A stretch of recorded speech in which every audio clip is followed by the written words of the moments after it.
सोनामुखी, हरड़, मुलेठी जैसी अनेक जड़ी बूटियां और हजारों वर्षों का प्राचीन आयुर्वेदिक ज्ञान इस एक बोतल में समाया हुआ है। कायम टैबलेट, आपकी खुशियों का साथी।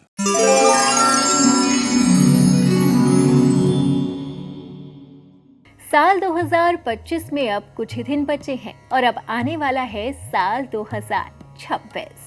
हम सभी को साल 2026 का बेसब्री से इंतजार है। तो ये साल कैसा रहने वाला है और क्या नई नई सौगात लेने वाला है, इसी पर ज्यादा चर्चा के लिए हम स्टूडियो में आपके साथ बैठे हैं। मेरा नाम है अनुराधा तिवारी और आपका दैनिक जागरण में बहुत बहुत स्वागत है। इस वक्त मेरे साथ स्टूडियो में मौजूद हैं ज्योतिषाचार्य खुशबू जी। खुशबू जी, आपका बहुत बहुत स्वागत है। बहुत बहुत धन्यवाद। तो खुशबू जी, हम आपसे जानना चाहेंगे कि साल 2026 मिथुन राशि के जातकों के लिए कैसा रहने वाला है और मिथुन राशि के जातकों को साल 2026 में ऐसी कौन सी खुशियां मिलने वाली है जिससे उनका जीवन बिल्कुल ही बदल जाएगा। तो आप हमारे दर्शकों को ये जानकारी दीजिए। जी अनुराधा जी, चलिए शुरुआत करते हैं मिथुन राशि से। मिथुन राशि के लिए 2026 का साल खुद में बदलाव और व्यक्तिगत विकास का समय लेकर आ रहा है।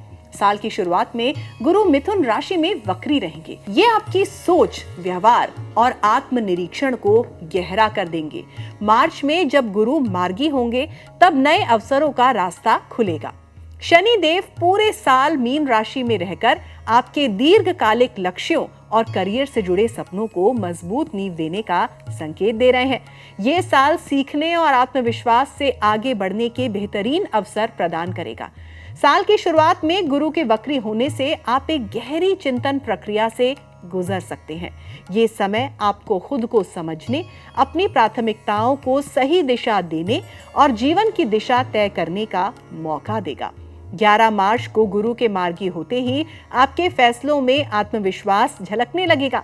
जैसे जैसे देव गुरु कर्क और फिर सिंह राशि में पहुंचेंगे, आपकी भावनात्मक मजबूती, क्रिएटिविटी और आपका सामाजिक दायरा बढ़ेगा।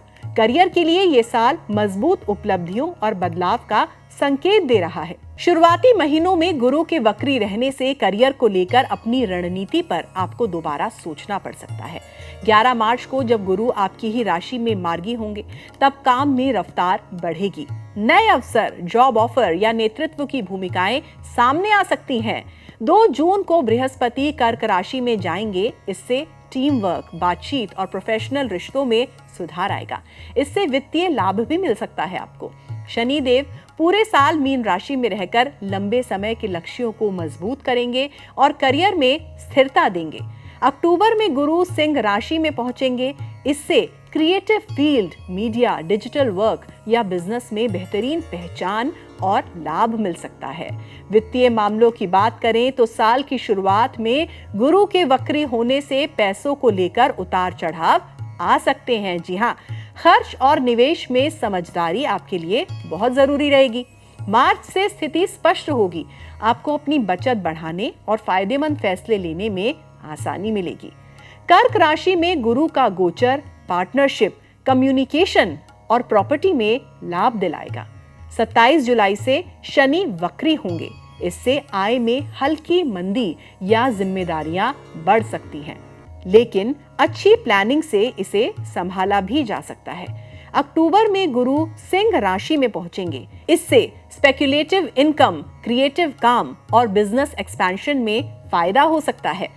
अब बात करते हैं कि मिथुन राशि वालों के लिए स्वास्थ्य को लेकर ये साल कैसा रहेगा। साल की शुरुआत में आपकी ऊर्जा में थोड़ा उतार चढ़ाव देखने को मिल सकता है।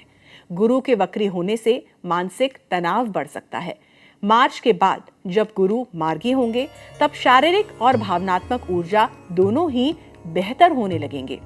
कर्क राशि में गुरु का गोचर रोग प्रतिरोधक क्षमता और भावनात्मक स्थिरता बढ़ाएगा। मंगल देव के विभिन्न गोचर कभी कभी बेचैनी या थकावट दे सकते हैं, इसलिए आपके लिए ध्यान, प्रकृति से जुड़ाव और रूटीन में रहना जरूरी होगा। शनि देव मीन राशि में रहकर अनुशासित जीवन शैली का संदेश देंगे। साल के अंत में जब दिसंबर में गुरु सिंह राशि में वक्री होंगे तब संतुलन और संयम रखना और भी जरूरी होगा। परिवार और रिश्तों के मामलों में ये साल सकारात्मक और सामंजस्यपूर्ण है। जून के बाद जब गुरु कर्क राशि में पहुंचेंगे घर परिवार में भावनात्मक गर्माहट और समझ बढ़ेगी। साल की शुरुआत में आत्मनिरीक्षण पुराने मुद्दों को सुलझाने में मदद करेगा। मंगल देव के गोचर रिश्तों में कभी कभार बेचैनी ला सकते हैं, इसलिए बातचीत पर ध्यान देना जरूरी होगा।